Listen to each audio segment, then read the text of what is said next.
أجرني من القيد الذي شد معصمي.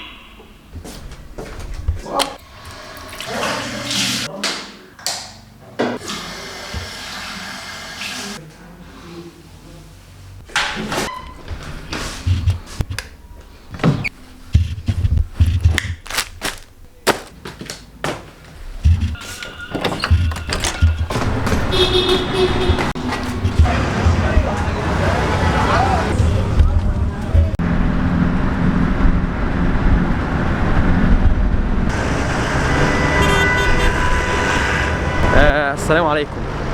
النهارده يوم مميز، يعني الواحد متحمس جدا جدا لليوم ده. النهارده المفروض عندنا حفله تخرج، بس يعني مش حفله التخرج بتاعتي، لسه بدري شويه عليا.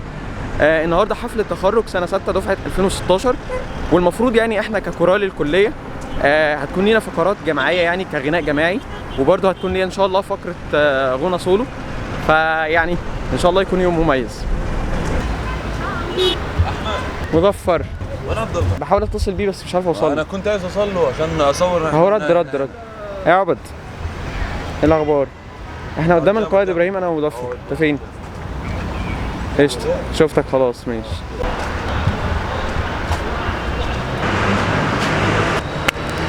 وصل الفنان. فيديو يا جدعان. والله ده فيديو؟ يعني انا قلت وبرضه قمنا افتكرنا الجاكيت ورحنا جبناه. دلوقتي قمناسه بقى البدله نفسها اصلا في الكليه. يا عبد الله ليه تسيح لي قدام الناس؟ بياخدها كده. ايوه كده. انت هتروح؟ لا انا لا هرجع. في ناس بيعملوها كده كده. ايوه بالظبط. لا في ناس بقى بيعملوها ايه؟ على كده. ايوه هو الفيديو اشتغل؟ اه. هو ده هيتكت ولا لا؟ مش هيتكت؟ مش هتكت لا. بصوا يا جماعه، هو مش هيتكت، فانا مش لابس الكرافته بس هلبسها والله. دلوقتي احنا متجهين ان شاء الله للراديسون بلو. هي الكاميرا كده. فين بقى راديسون بلو؟ كت يا ابني بسرعه. كت. كنت اعرف كنت اقول رجعنا بعد ما عرفنا فين راديسون بلو، في برج العرب. شكرا اخويا مظفر اللي قال لي المكان على جوجل مابس بتاعك على طريق برج العرب. فاحنا هنروح هناك ونكمل بقى اللي هناك. استنونا.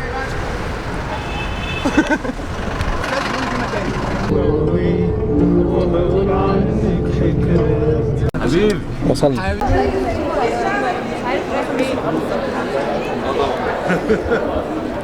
عبد الله متحمس للتخرج؟ لا بهزر. طبيعي. نفسك تتخرج؟ والله يا اسطى الاجواء جميله، الواحد نفسه يعيشها يعني بصراحه. هذا هيعيط من الفرح. ظفر حاسس بايه؟ شعور رهيب. انا مبسوط. لا مبسوط الحمد لله. طارق عاوز يتخرج. ده اسمك على تويتر؟ لا، على تويتر وعلى واتساب. يا ريت يا رب. خلاص فاضي سنه. بما انك يا اسراء خريجه، قولي لنا احساس التخرج ايه؟ فكرتوني بايام ما اتخرجت في اغسطس 72. كان يوم ما طلعتليش الشمس. الحمد لله خرجنا بالسلامه. الخريج بتاعنا. صاحب الخريج بتاعكم. اخويا الخريج. قلبي اساليني دلوقتي. لا بجد يعني الكبدة الموضوع مية مش مية. واضح. الموضوع مش واضح فعلا، انت مش عارف تحس حاجه فعلا بجد بس عموما ربنا يبسطنا كلنا ويبقى يوم كويس. جاوبني برضو على الاسئله. هجاوبك عليها والله بس انا بحاول اعرف بيها. الف مبروك. الله يبارك فيك يا اخويا صابر وعقبالك. انتم السابقون يا صاحبي، واحنا لحقناك اهو الحمد لله. وانتم اللاحقون يا شباب، ربنا معاكم. جعان والله. جعان قوي.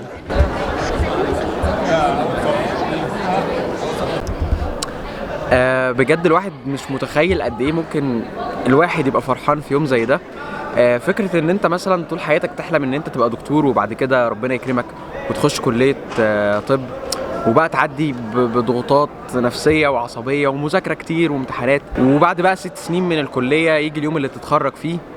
اكيد يعني فرحة كبيرة جدا، وانا مبسوط ان انا موجود النهاردة، مبسوط ان انا هشوف الفرحة دي في عيون الخريجين دول، علشان انا محتاج ان انا اجدد شغفي تاني بالكلية، محتاج اشوف الفرحة دي وابطل مرقعة.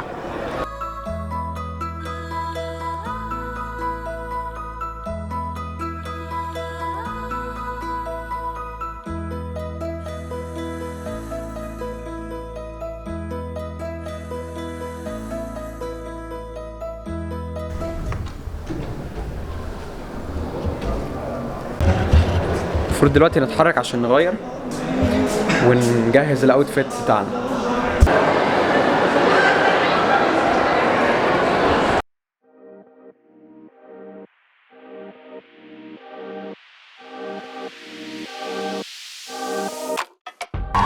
من كل حته.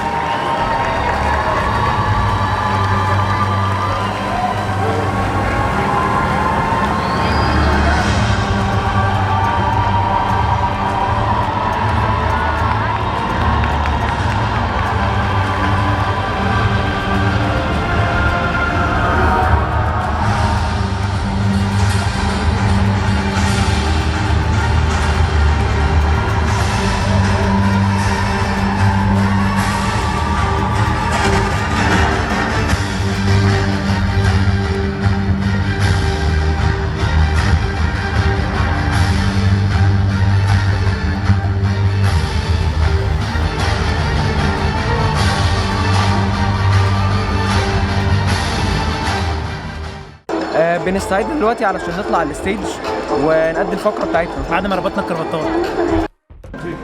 احمد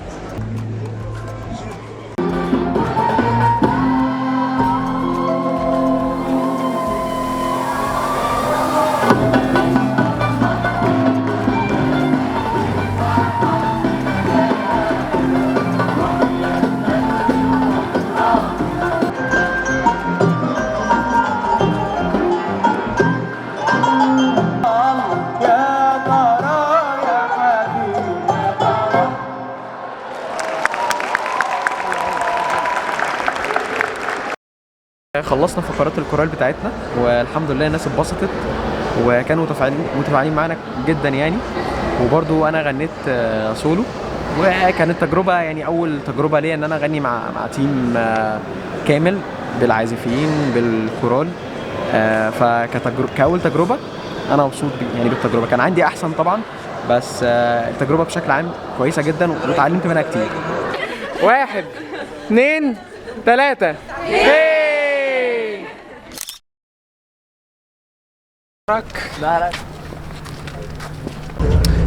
خلص اليوم وزي ما كنت متوقع ان هو هيبقى يوم جامد ويوم لذيذ وبالفعل.